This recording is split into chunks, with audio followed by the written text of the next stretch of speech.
Hello everyone, welcome back to my YouTube channel. आज इस video में हम लोग डिस्कस करने वाले हैं जामिया मिलिया इस्लामिया का 2020 का क्वेश्चन पेपर। यहाँ पे हमारे पास है जामिया का 2020 का एलएलबी का क्वेश्चन पेपर। और जैसा कि आप लोगों को पता है, पार्ट 1 ऑलरेडी अपलोड हो गया है चैनल पे और ये हमारा है पार्ट 2। जो पुराने स्टूडेंट्स हैं वो जानते हैं कि जो लॉ का पेपर होता है वो 150 क्वेश्चंस होते हैं टोटल, और इस पूरे क्वेश्चन पेपर को हम डिस्कस करते हैं 3 पार्ट्स में। उसी तरीके से हम ये क्वेश्चन पेपर भी डिस्कस कर रहे हैं और ये हमारा जो है ये सेकंड पार्ट है, यानी कि इस वाली वीडियो में हम 51 से स्टार्ट करेंगे क्वेश्चंस डिस्कस करना। 50 क्वेश्चंस ऑलरेडी मैं डिस्कस कर चुकी हूँ।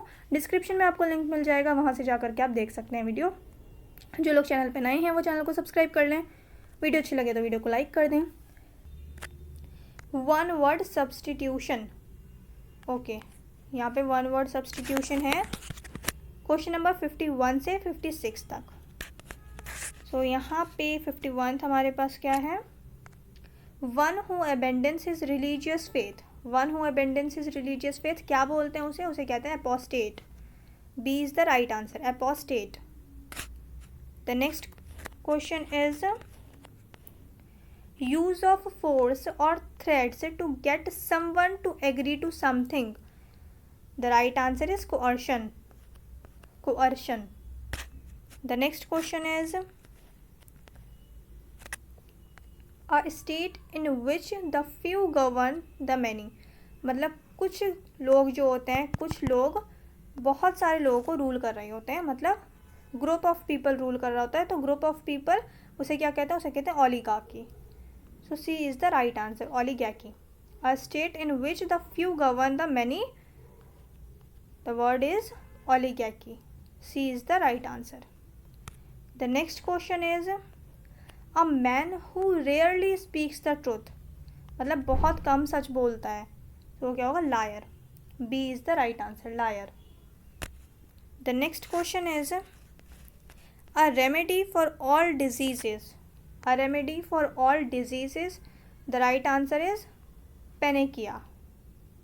Panacea is the right answer. The next question is which of the following is called the study of election results and voting trends.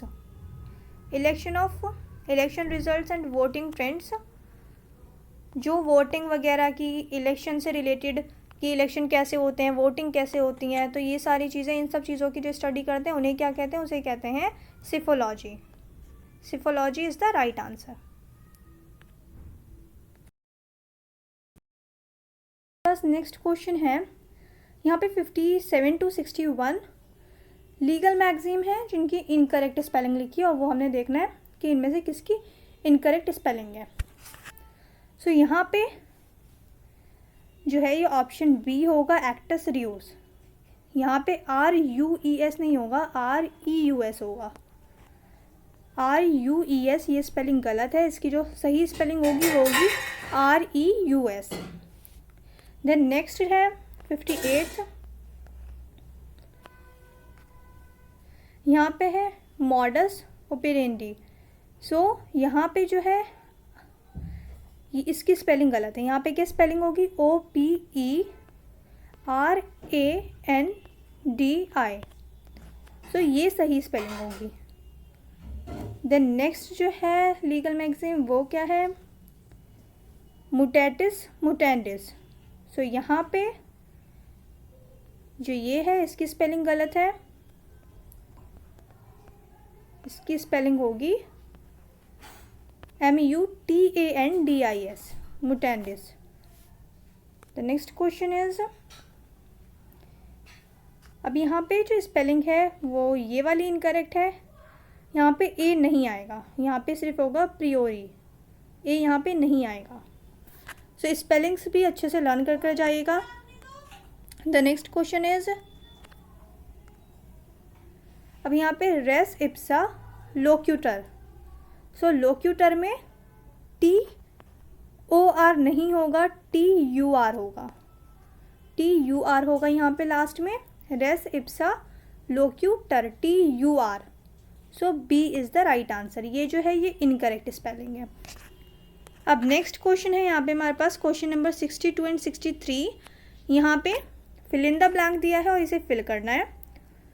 सो यहाँ पे क्या है, board of examination dash not dash this question in the previous examination. So यहाँ पे आएगा board of examination did not ask this question in the previous examination. So C is the right answer, did ask. First blank में आएगा did and second में आएगा ask. Board of examination did not ask this question in the previous examination. So C is the right answer. The next question is, in the modern materialistic society, the only aim of people appears to be dash money by fair means or soul. The right answer is acquire.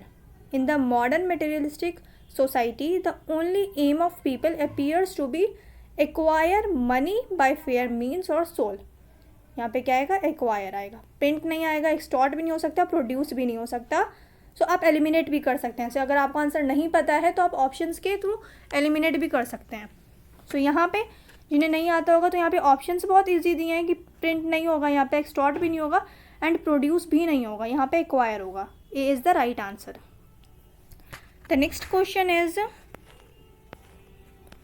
अब यहाँ पे next question जो है वो 64 and 65 question कौन सा है, select the pair which has the same relationship.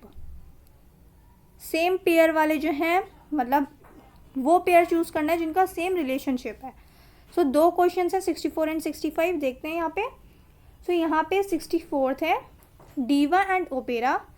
So next क्या होगा, thespian and play, thespian and play. The next question is filter, water, then sensor, play. D is the right answer, sensor, play. The next question is, अब यहाँ पे ये क्या है, अच्छा यहाँ पे ये कॉम्प्रीहेंसिव है, ठीक है, कॉम्प्रीहेंशन है, यहाँ पे पैसेज है। सो पैसेज जो है यहाँ पे मैं इतना बड़ा नहीं पढ़ूँगी, आप लोग ये पैसेज स्टॉप करके वीडियो को पैसेज पढ़ के पहले सॉल्व करके देखिएगा कि कैसे पैसेज आते हैं, क्वेश्चंस कैसे होते हैं। सो आप लोग सॉल्व करिएगा पहले और ये फिर पैसेज के अकॉर्डिंग यहाँ पे क्वेश्चंस दिए हैं वो सॉल्व करिएगा खुद।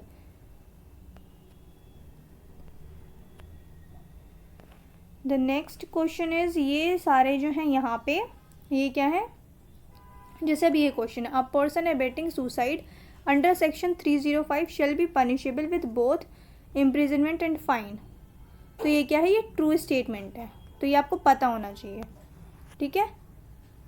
सो जैसे ये ऐसे भी आ सकता है, ऐसे क्वेश्चंस में भी आ सकता है जनरल। ये तो यहाँ पे पैसेज जो था उससे रिलेटेड करके दिया है यहाँ पे क्वेश्चन। सो ये ऐसे भी आ सकता है आपको। The next question is, a person abetting suicide under section 306, a person abetting suicide under section 306 shall be punished for a term of imprisonment which may extend to a period of 10 years. So B is the right answer। ये आपसे general question में भी पूछ सकते हैं।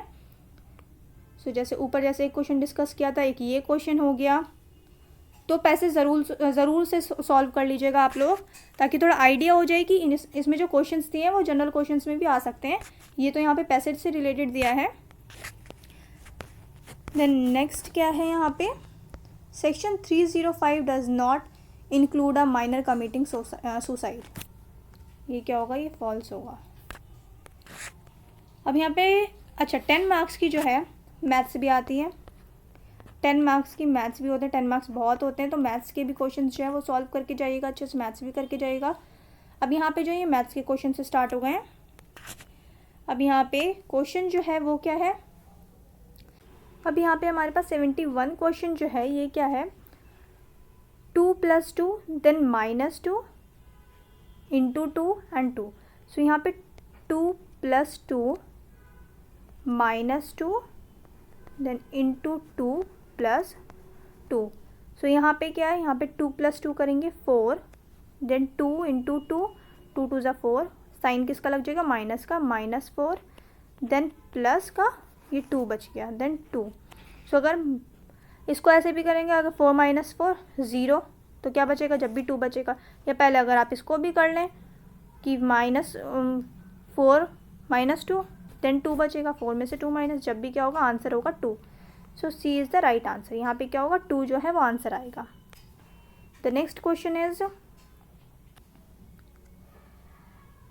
अब यहाँ पे इसको इंटू करना है, देन इसको प्लस करना है, उसके बाद क्या आंसर आएगा, आंसर जो होगा वो होगा 207.891। ये आप लोग सॉल्व कर लेना। अब यहाँ पे हमारे पास जो क्वेश्चन है ये क्या है, ये हमारे पास है रीजनिंग का question. What comes next in the sequence 1 6 13 22 33, then 33 के बाद क्या आएगा।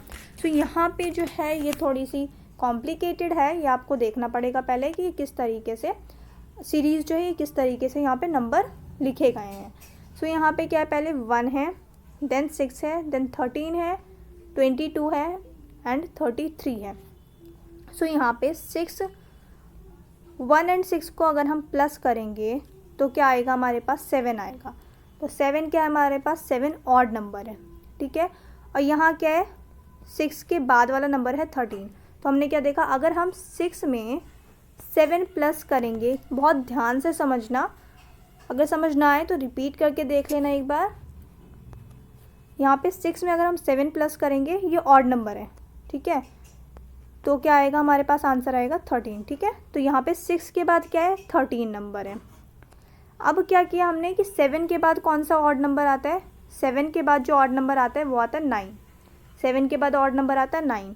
अगर हम 13 में 9 प्लस करेंगे तो कितना आएगा, 13 में अगर हम 9 प्लस करेंगे सो क्या आएगा, 22। सो यहाँ पे क्या आया हमारे पास, 22 नेक्स्ट नंबर। 13 के बाद क्या है, 22। तो हमने देखा कि जो नंबर है उसको ऑड नंबर से क्या किया जा रहा है, ऐड किया जा रहा है। तो अब 9 के बाद कौन सा ऑड नंबर आता है, 9 के बाद आता है 11। सो अगर हम 22 में 11 ऐड करेंगे तो हमारे पास क्या आ जाएगा, हमारे पास आ जाएगा 33। सो 33 जो है, अब हमें क्या बताना है कि 33 के बाद वाला नंबर कौन सा होगा। सो 11 के बाद कौन सा ऑड नंबर होता है, 11 के बाद होता है 13। अब हम यहाँ पे 33 में 13 अगर ऐड करेंगे सो यहाँ पे हमारे पास क्या आ जाएगा, हमारे पास आ जाएगा 46। सो इसका जो आंसर होगा वो क्या होगा, वो होगा 46। यहाँ पे मैं आप लोगों को ये एक और बार बता देती हूँ ताकि आप लोगों को अच्छे से क्लियर हो जाए। सो यहाँ पे जो है सीरीज़ क्या है, नंबर की 1 है, देन 6 है, देन 13 है, उसके बाद 22 है, देन 33। और हमें क्या बताना है, हमें 33 के नेक्स्ट जो नंबर आएगा वो बताना है। सो यहाँ पे हम पहले देखते हैं कि ये नंबर कैसे अरेंज किए गए हैं, ठीक है। सो यहाँ पे क्या है, 1 के बाद क्या आता है, 1 के बाद यहाँ पे 6 लिखा है। तो 1 के बाद अगर हम देखें यहाँ पे 6 है, देन 13 है, देन 22 है, देन 33 है। तो 6 में यहाँ पे अगर हम कितना ऐड करेंगे तो 13 आएगा। 6 में हम अगर यहाँ पे 7 ऐड करेंगे सो यहाँ पे क्या आएगा, 13 आएगा। तो हमने यहाँ पे 7 ऐड कर दिया। फिर हमने देखा अगर हम 13 में 9 ऐड करेंगे सो यहाँ पे 22 आएगा।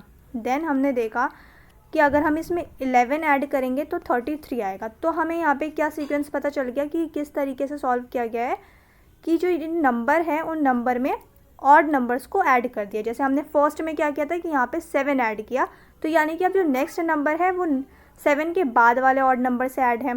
देन जो उसका नेक्स्ट नंबर है यानी कि 22 के बाद वाला जो नंबर है वो 9 के बाद जो ऑड नंबर आते हैं उससे ऐड किया गया है। तो सीक्वेंस इस तरीके से सीरीज़ जो है वो चल रही है। तो यानी कि अब 11 के बाद ऑड नंबर कौन सा आता है, 11 के बाद जो ऑड नंबर होता है वो होता है 13। तो यानी कि अब इसके बाद वाला जो नंबर होगा वो क्या होगा, 33 में हम क्या करेंगे, 13 ऐड करेंगे तो क्या आ जाएगा हमारे पास 46। सो 46 जो होगा यहाँ पे आंसर होगा। आई होप आप लोगों को ये क्लियर हो गया होगा। मैंने कोशिश की है समझाने की। अगर आपको ये समझ नहीं आया है तो 1-2 बार रिपीट करके देख लें, आपको समझ आ जाएगा। इजी क्वेश्चन है बहुत। अब नेक्स्ट क्वेश्चन यहाँ पे हमारे पास है, find the largest number of 4 digits exactly divisible by 12, 15, 18 and 27। सो यहाँ पे जो है अब इनमें से पूछा है ऑप्शंस में से कि लार्जेस्ट 4 डिजिट नंबर जो पूरा 12 से डिवाइड हो जाए, 15 से डिवाइड हो जाए, 18 से डिवाइड हो जाए, देन 27 से डिवाइड हो जाए। सो यहाँ पे जो नंबर होगा वो क्या होगा, 9720। जो राइट आंसर होगा वो क्या होगा, 9720। A is the right answer. The next question is how many feet there are in 5 metres if 1 metre is equal to 3.281 feet. इसका जो आंसर होगा वो होगा 16.405। So C is the right answer. Next question is A is 2 years older than B, who is twice old as C. A जो है वो 2 साल बड़ा है किससे, B से, ठीक है, और B जो है C से, C की जो एज है उसका क्या है, अगर मान लो C की एज 3 है तो B कितने का होगा, B उसका ट्वाइस है यानी कि डबल है, तो B की एज क्या हो जाएगी, 6 हो जाएगी। सो यहाँ पे क्या है, A is 2 years older than B, B से 2 साल बड़ा है, और B जो है C से 2 गुना बड़ा है, यानी कि अगर C की एज 3 है तो B की एज 6 होगी। सो यहाँ पे क्या पूछ रहे हैं, if the total of the ages of A, B and C be 27, the how old is B। So यहाँ पे अगर A, B एंड C की जो एज है अगर हम उसको ऐड करेंगे तो हमारे पास जो सम आएगा वो क्या आएगा, 27। A plus B plus C is equal to हमारे पास कितना आएगा, इन तीनों की एज अगर हम ऐड करेंगे तो हमारे पास जो टोटल आएगा वो कितना आएगा, 27 आएगा। सो यहाँ पे पूछ रहे हैं कि B की एज जो है हमें वो फाइंड आउट करनी है। सो यहाँ पे हम क्या करते हैं, लेट कर लेते हैं किसको। अब यहाँ पे हमारे पास A के बारे में क्या इन्फॉर्मेशन दी है कि वो 2 साल बड़ा है किससे, B से, और B के बारे में इन्फॉर्मेशन दी है कि B जो है वो ट्वाइस है, यानी कि C का जो है वो ट्वाइस है। तो C के बारे में हमारे पास कोई भी इन्फॉर्मेशन नहीं है, तो यहाँ पे हम लोग क्या करते हैं, C को जो है लेट कर लेते हैं, C की एज क्या, X। सो हमने C की एज जो है वो लेट कर ली X। सो यहाँ पे अब क्या कह रहे हैं, C की एज हमने ले ली X, देन यहाँ पे कह रहे हैं कि A is 2 years older than B, B who is twice old as C। अब यहाँ पे B की एज जो होगी वो क्या है, ट्वाइस है। सो 2 इंटू एक्स यानी कि 2x। B की एज जो हो गई हमारे पास क्या आ गई, 2x आ गई। यहाँ पे हमें x की फाइंड जब करेंगे वैल्यू तो हमारे पास आंसर आ जाएगा। और यहाँ पे क्या बोला है कि A की जो एज है, A की एज कितनी बोली है कि A B से 2 साल बड़ा, यानी कि अब यहाँ पे A की एज क्या आएगी, A की एज आएगी किससे बड़ा है, B से 2 साल बड़ा है, यानी कि 2 ऐड कर देंगे। सो 2x प्लस 2। सो यहाँ पे अब A की एज है 2x प्लस 2, A की एज है यहाँ पे हमारे पास 2x प्लस 2, B की एज है यहाँ पे 2x एंड C की एज है 2। अब अगर हम इन तीनों को ऐड करते हैं तो इसका हमारे पास सम आएगा 27। सो इसको सॉल्व करते हैं और इसको सॉल्व करके क्या आंसर आएगा, सो इसको सॉल्व करके जो आंसर आएगा वो आएगा ऑप्शन डी 10। अब यहाँ पे आपको शो हो रहा होगा कि किस तरीके से हमने सॉल्व किया है और किस तरीके से आंसर आया है। So option D is the right answer. जो 10 है वो क्या होगा, बी की एज कितनी है, 10। So D is the right answer. The next question is what is average arithmetic mean of the numbers 2, 4, 5, 0, 9, 10 and 12। The right answer is 6। इसका answer क्या होगा, इसका आंसर होगा 6। अब नेक्स्ट क्वेश्चन क्या है, an amount doubles itself in 5 years with simple interest, what is the rate of interest per annum। इसका जो होगा वो होगा 20 जो है वो इसका आंसर होगा। अब नेक्स्ट क्वेश्चन है हमारे पास रेशियो वाला क्वेश्चन है। यहाँ पे the ratio of boys and girls in a school is 3:2। 20% of boys and 25% of girls are scholarship holders. The percentage of students who are scholarship holders are। अब यहाँ पे percentage किसकी पूछी है, किन स्टूडेंट्स की जिनके पास स्कॉलरशिप है, जिन्हें स्कॉलरशिप मिली है। सो 22% स्टूडेंट्स को स्कॉलरशिप मिली है। सी इज़ द राइट आंसर। ये आप सॉल्व करना है, इसका आंसर जो है वो 22 आ जाएगा। अब नेक्स्ट क्वेश्चन यहाँ पे है, the captain of a cricket team of 11 members is 26 year old and the wicket keeper is 3 years older. If the ages of these two are excluded, the average age of the remaining players is 1 year less than the average age of the whole team. What is the average age of the team? The right answer is 23 years. ये आप लोग solve कर लेना, इसका जो answer होगा वो होगा 23 years. अब यहाँ पे नेक्स्ट क्वेश्चन क्या है, अब यहाँ पे नेक्स्ट क्वेश्चन है यहाँ से 81 to 85 में फिल इन द ब्लैंक्स है। सो यहाँ पे जो फर्स्ट है, tortious liability arises from breach of dash duty primarily fixed by the law dash. So यहाँ पे जो आएगा वो क्या होगा, इसका आंसर होगा legal. Tortious liability arises from breach of legal duty primarily fixed by the law. C is the right answer, legal.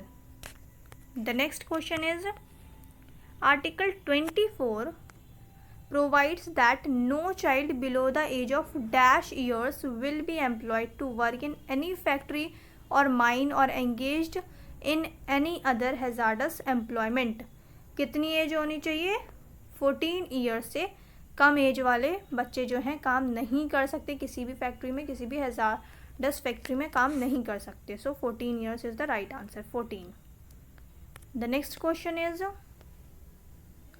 all citizens shall have the right to dash freely throughout the territory of India. All citizens shall have the right to move freely throughout the territory of India. So यहाँ पे क्या आएगा, यहाँ पे आएगा move. A is the right answer, move. The next question is, when a criminal act is done by 2 or more persons in dash of common intention of all, each of such person shall be liable for that act in the same manner as if it were done by him alone. Furtherance, when a criminal act is done by 2 or more person in furtherance of common intention of all, each of such person shall be liable for that act in the same manner as if it were done by him alone. So B is the right answer. The next question is,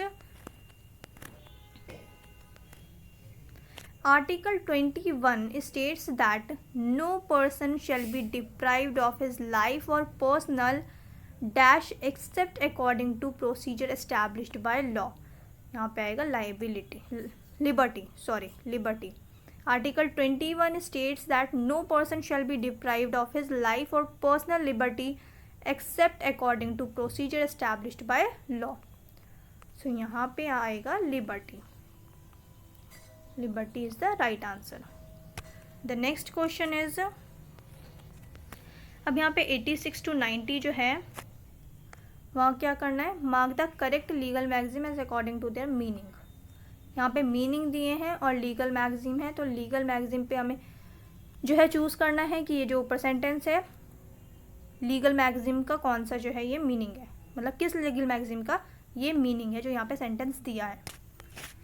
So 86 है, no one should be condemned unheard. No one should be condemned unheard. इसका जो right answer है वो है Audi एल्ट्रम partum.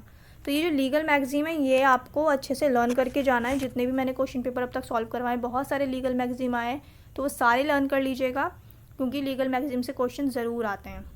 यहाँ पे जो इसका राइट आंसर होगा वो बी होगा। ऑडी एल्ट्रम पार्टम का मतलब क्या होता है, ये लैटिन फ्रेज़ हैं, ये जो लीगल मैगजीम होते हैं ये लैटिन फ्रेज़ होते हैं। ऑडी एल्ट्रम पार्टम, इसका मतलब होता है no one should be condemned unheard. So B is the right answer. The next question is, the thing may rather have effect than be destroyed. अब ये जो है यहाँ पे ये सेंटेंस, ये इनमें से किस लैटिन फ्रेज़ का मतलब है ये। सो राइट आंसर इज सी, उट रेस मैगीज वैलिएट क्वाम पेरिएट।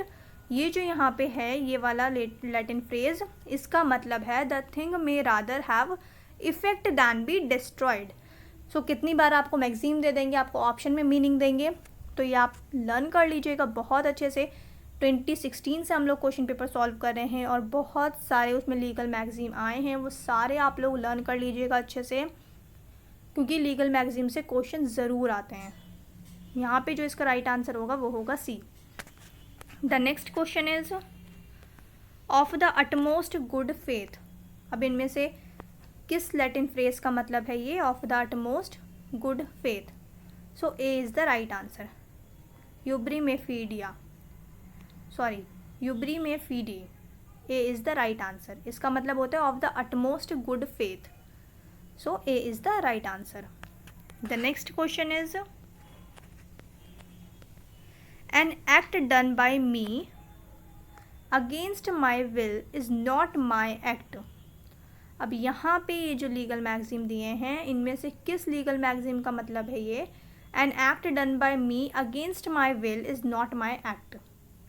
सो यहाँ पे जो है actus me invito factus non est meus actus, ये जो यहाँ पे जो फ्रेज़ है, जो यहाँ पे ये लीगल मैगजीम है option B actus me invito factus non est meus actus, ये ऑप्शन बी जो है यहाँ पे करेक्ट आंसर होगा। इस लीगल मैगजीन का मतलब होता है an act done by me against my will is not my act. So B is the right answer. अब यहाँ पे 90 क्वेश्चन है the facts and circumstances constituting a crime and concrete evidence of a crime such as corpse, यानी कि dead body. The right answer is C corpus delicti. Corpus delicti is the right answer, C. The next question is, अब यहाँ पे क्या है principal and fact वाले question है यहाँ पे। सो ये बहुत ईजी क्वेश्चन होते हैं, ये वाले क्वेश्चन मत छोड़ के आना, ये आप लोग बहुत अच्छे से अटेम्प्ट कर सकते हैं। सो यहाँ पे प्रिंसिपल एंड फैक्ट्स के अकॉर्डिंग आंसर करना होता है। सो यहाँ पे प्रिंसिपल क्या है wilful rash driving is an offence. Then fact क्या दिया है यहाँ पे Mr. Tiwari was driving his car after drinking alcohol. Police books him for willful negligent driving. Is the act of the police lawful? No, because Mr. Tiwari was not driving rashly. He was drunk while driving. So A is the right answer.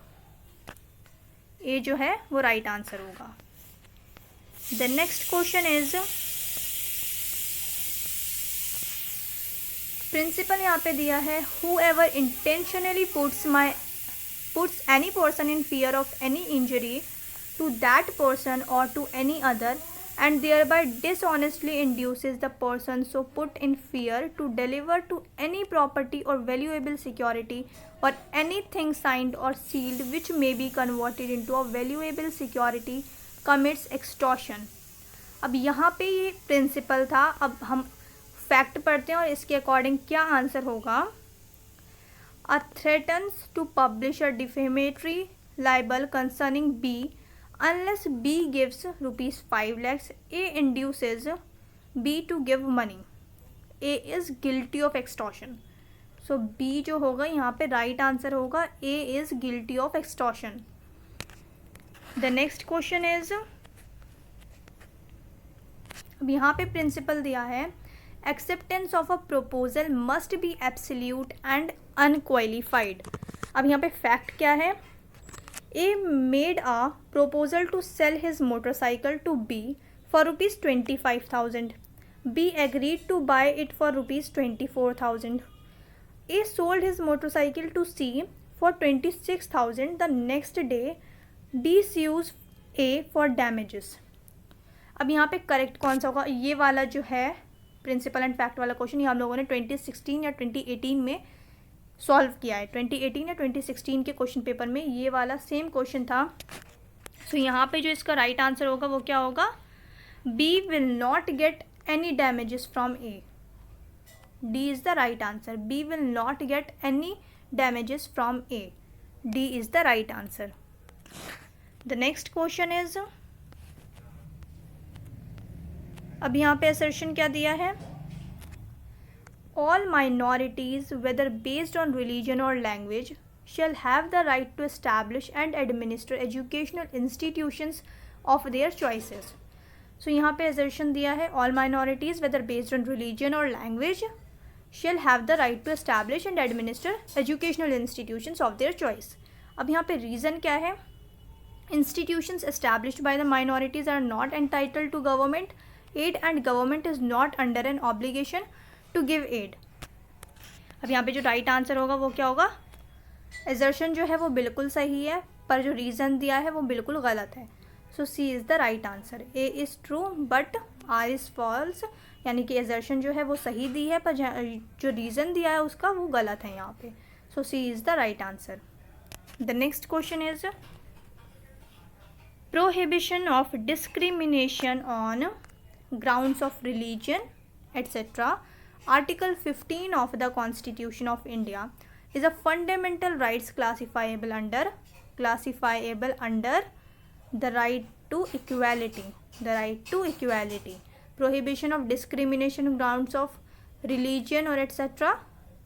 right to equality. So D is the right answer. The next question is the members of the राज्य सभा are elected by. Rajya Sabha के members को कौन elect करते हैं, राज्यसभा के members को elect करते हैं जो लेजिस्लेटिव असेंबली में जो मेंबर्स होते हैं, यानी कि जिन लोगों को हमने इलेक्ट किया होता है, जिन लोगों को हमने वोट दिया होता है, जो एमएलएज बनते हैं, एमपीज़ बनते हैं, मेंबर ऑफ पार्लियामेंट बनते हैं, लेजिस्लेटिव असेंबली के जो मेंबर बनते हैं वो लोग राज्यसभा के मेंबर्स को इलेक्ट करते हैं, यानी कि वो लोग वोट देते हैं हमारे बेसिस पे। सो सी जो है वो राइट आंसर होगा, elected members of the legislative assembly. और यहाँ पे लेजिस्लेटिव काउंसिल है। सो लेजिस्लेटिव काउंसिल किसकी होती है, काउंसिल होती है राज्यसभा की। जो राज्यसभा में लोग होते हैं वो होते हैं काउंसिल, और ये जो है इन्हें कौन इलेक्ट करता है, elected members of the legislative assembly. जो लेजिस्लेटिव असेंबली के इलेक्टेड मेंबर्स होते हैं वो राज्यसभा के लोगों को, राज्यसभा में जो मेंबर्स होते हैं उनको इलेक्ट करते हैं। So C is the right answer. The next question is SEBI. SEBI is a, SEBI क्या है, सेबी स्टैच्यूरी बॉडी है। सेबी जो है वो स्टैच्यूरी बॉडी है। कितनी बार क्वेश्चन आ जाता है कि SEBI is a non statutory body, true और फॉल्स, ट्रू और फॉल्स में भी आ जाते हैं क्वेश्चंस।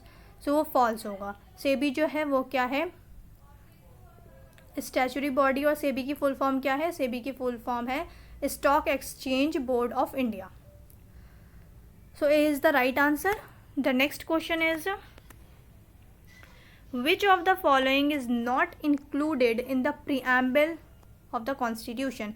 इनमें से कौन सा वर्ड हमारे प्रीएम्बल में नहीं है। सो इनमें से हमारे प्रीएम्बल में जस्टिस है, सोशलिस्ट है, सोवरेन है, मॉरलिटी वर्ड जो ये हमारे प्रीएम्बल में नहीं है। So B is the right answer. यहाँ पे क्या पूछा है, नॉट पूछा है। नॉट पूछा है कि हमारे प्रीएम्बल में जो इंक्लूड नहीं है। So morality is the right answer. Justice है हमारे प्रीएम्बल में, सोशलिस्ट है, सोवरेन है, मोरालिटी नहीं है। So B is the right answer. The next question is, और आप लोगों ने चैनल को अब तक सब्सक्राइब नहीं किया है तो चैनल को सब्सक्राइब कर लें, वीडियो अच्छी लगी तो वीडियो को लाइक कर दें। अब यहाँ आप लोग वीडियो देख लेते हैं और चैनल को सब्सक्राइब नहीं करते हैं, वीडियो को भी लाइक नहीं करते हैं। अब यहाँ पे नेक्स्ट क्वेश्चन जो है हमारे पास, which one of the following is not a fundamental duty. अब यहाँ पे फंडामेंटल राइट नहीं पूछ रहे हैं, यहाँ पे फंडामेंटल ड्यूटी पूछ रहे हैं। सो फंडामेंटल ड्यूटी कौन सी नहीं है इनमें से, तो यहाँ पे फर्स्ट क्या है, to protect sovereignty of the country. ये क्या है, हमारी फंडामेंटल ड्यूटी है कि हमारी जो सोवरेनिटी हमारी कंट्री की उसको प्रोटेक्ट करना, ये हमारा ड्यूटी है, फंडामेंटल ड्यूटी है हमारी। टू डिफेंड द कंट्री, ये भी हमारी फंडामेंटल ड्यूटी है। सो थर्ड क्या है, to promote Indian culture. Indian promote को कल्चर करना ये फंडामेंटल ड्यूटी में नहीं है।